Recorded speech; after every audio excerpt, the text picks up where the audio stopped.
Next up here is our mechanical installation steps.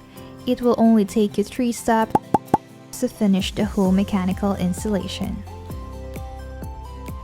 When installing on larger diameter pipes, remember that the larger the pipe, the more prone it is to deformation. Carefully select an appropriate installation location. Prior to installation, ensure that the clamp is in the loosened position.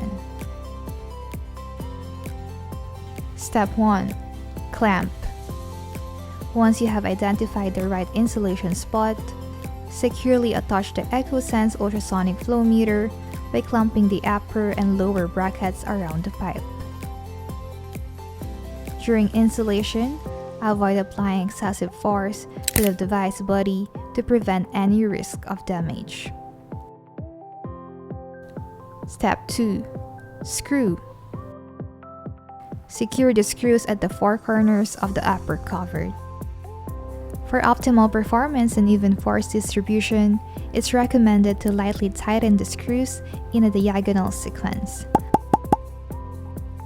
Then repeat the diagonal sequence to ensure a secure fit.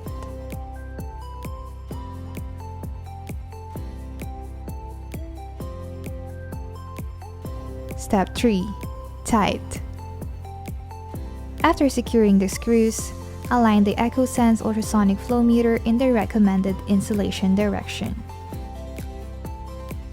Pull the upper cover towards the direction of the screen and lock the lower cover knob. When locking the knob for the final time, remember to pull the main unit toward the direction it is facing. This ensures that the gasket adheres closely to the pipe surface, resulting in more accurate measurements. After completing the installation, avoid any displacement or twisting of the main unit to prevent the rubber gasket from coming off. That's it!